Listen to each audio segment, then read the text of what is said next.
Hey, so what do you want the intro to be this week, Dustin? Play that video that I shot over to you about getting people out of your life. All right. Open the container, remove the pouch, place the vest over your head, wrap the strap around your waist, buckle it in the front, pull to tighten. Once outside.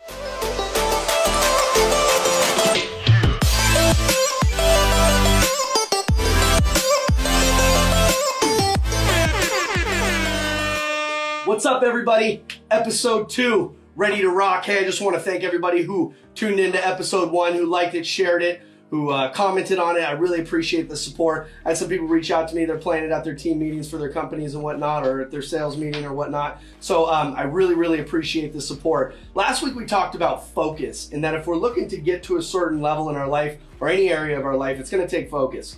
And my big passion is succeeding, but not at the expense of our emotional health. So last week, if you didn't see episode 1, I'm going to put that down here right in the comments so you can check it out. We talked about focus. This week, we're going to talk about self-talk. Why? Well, it's because there's 3 main things that make up positive energy, right? Energy is a strategy. If you're going to get to anywhere, or you're going to make a change, or you're going to go and chase a goal, you're going to need energy. And it's going to be positive energy, because what a lot of people do is they're succeeding while making everybody else around them miserable. That ain't success. Or they're succeeding at the expense of their emotional health. And that's not success either. So what I want to talk to you today is energy and self-talk. The quickest way to make a change, though, is through your environment, right? If you want to learn to speak Spanish, you move to Mexico, right? If you want to learn to speak German, move to Germany. But the environment that we need to shift is the one between the 2 ears. And that's why we're going to talk about self-talk today. How do you speak to yourself? Meaning, what are the words that we use with ourselves? Everyone's got that voice inside their head, right? You know, a lot of times you've heard this even growing up. I'm sure sticks and stones don't break my bones, but words will never hurt me. Couldn't be further from the truth. Words are excruciatingly powerful. And if we want to influence ourselves to grow and to become more and to hit these goals in our life and to achieve more, we've got to start with our self-talk. Because there's only 2 types of self-talk: empowering self-talk or disempowering self-talk. Here's the truth. If I spoke to you the way you speak to you, how would you feel about me? What's that truth? If you were to answer that question, if I spoke to you the way you speak to you, how would you feel about me? You know, it's really hard to get yourself to want to make a change when you're beating yourself up all the time, right? When you're beating yourself up. The world's going to do enough of that, right? We have to really focus on the things that we say to ourselves. Right? Another question I like to ask is, if everything you said came true, would the future be bright or would it be dim? If everything you said came true. See, when we speak things, whether up here or out loud, we open a door. And we have to be careful of the doors that we're opening. Whether it's in within friends, right? Or whether it's in a company. You know, here at our company, a part of our foundation is just the conversation. Conversations are either bringing people up or they're bringing them down. Another word for bad conversation would be gossip, right? When we talk about other people. And gossip's the language the devil speaks. And that ain't gonna move us anywhere. So, we have to take notice of what we're saying up here about ourselves, right? A really good thing is we got to start treating ourselves the way we would treat somebody we were in the care of. How would you speak? Okay? So, talk about focus, because there's 3 main things that make up energy. 3 main things. That's your focus, which we talked about last week, self-talk, and the way you move your body. Those are the 3 key elements to having high energy. Now, a lot of people, it's not like me. Like, I'm very energetic. I'm very expressive, and that's my style of energy. Now, a lot of people's energy is internal. So if you're not as extroverted as me, or if you're not outgoing as me, that's perfectly fine. But we can still have positive energy. The way I look at this, the way I look at self-talk and the way I look at energy is it's just a simple strategy, right? If talking to myself negatively worked, I would do that. I'm not loyal to this thing called positive energy. I'm not loyal to this thing called positive self-talk. I'm not loyal to this thing called positive focus. It's just what works. And it works without everything around me, exploding. So, answer those 2 quick questions. And here's what happens. We have to take notice of what we say, but here's what's going to happen. A lot of times you're not going to feel like it. You're not going to feel like doing it. Like, you ever woken up in the morning, you didn't feel like going to work? Or you ever woke up and you didn't feel like doing something? Right? Like last week, we answered a lot of questions about focus. And there's a lot of times you're not going to feel like stopping and asking those questions.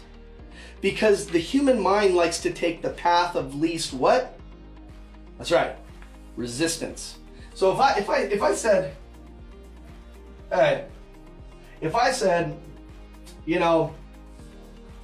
if you take this hike up this mountain, $10,000. You get up the 1 mile mountain, $10,000.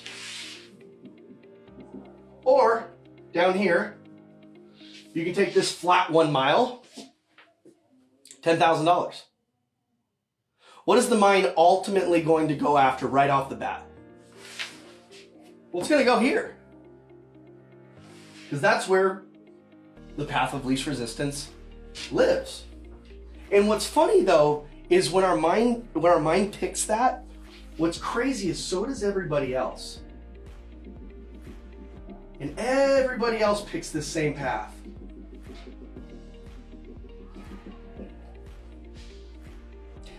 Here's what's crazy about that. Go Google Maslow's hierarchy of needs. And one of the needs of psychologically, one of the human needs is to belong. So not only are we picking the path of least resistance, but we have all these people to spend our mediocrity with. The crazy thing is when we get to the end over here though, this 10,000, we have to split it with everybody. And so we don't get the juice, right? We don't get the real fulfillment from taking always the easy path and doing what feels good in the moment. And that's why it's so important to go the opposite way of everybody else, right? Normal is average. Average is not what we're after here. We're after life on your terms, not blending in with everybody else. And so what happens is when we pick this, we find only few. And it's hard at the beginning because we feel like we blend out, right? We don't feel like we're part of the crowd because we're doing something different, right? Or it doesn't feel right. You feel like you're kind of faking it. But what's great is this is a little bit more difficult and you learn more from this. You grow more, you expand more, you become stronger. And when you get to the end, yes, there's fewer people here, but there's a much bigger pie for you. The view is much better and you're much stronger. I want you to think of things like this. Courage, it's like a muscle. If it's not used, it dissipates, right? So when you don't feel like talking well to yourself, but you do it anyways, you build that emotional muscle. So next time it's even that much easier. It's like lifting a weight. When you lift a weight, if you lift like a 20-pound weight over and over and over and over and over again, repetitiously over and over and over again, eventually does the weight get lighter? No, the weight never gets lighter, but you get stronger. And so where psychological or emotional growth comes from is doing these things when we don't feel like doing them. And not taking the path of least resistance, but stepping out and doing what's difficult. It's difficult to say, hey, you know what, I am gossiping a little bit, or you know what, I do beat myself up often, or you know what, when I do look in the mirror, I say these certain negative things about myself. Well, how would you speak if you wanted to influence someone to be better? And that's how we have to speak to ourselves, right? Like, I only fail if I give up, and I don't ever give up. I have everything inside me that I need to go and achieve whatever it is that I need to get. And this isn't just like positive, like I'm not into like rainbows and sunshine. I'm into reality. But the reality is, if anger and like and sadness and like gossip worked, I would do those things, but they don't work. They don't work. And so, here's what I want, the gift that I want to give you today. Here's your permission to tell yourself you're incredible. Here's your permission to say you've got everything that you need. Right? The world makes billions and billions of dollars off of you believing you're not enough. We don't believe we're enough. We'll go out and buy this thing to make ourselves feel better. Buy this makeup. Buy this pair of clothes or whatever it is. They make billions of dollars off of you not believing you're enough. Here's your permission. You're enough. You got it. But you have to do it when you don't feel like it. Okay? Write down 5 things. That's it. Just 5 things that you're incredible at. And answer this question. If you had to be proud of yourself, what are the 5 things that you're extremely proud of? 5 things. You do that every single day, what you'll create is this little thing called momentum, which is pretty magical. And so I challenge you to do that. Write 5 things. Even when you don't feel like it. Pick the mountain. Don't go with everybody else. You don't want everybody else's results. You want above average results. I appreciate you guys being here with me today.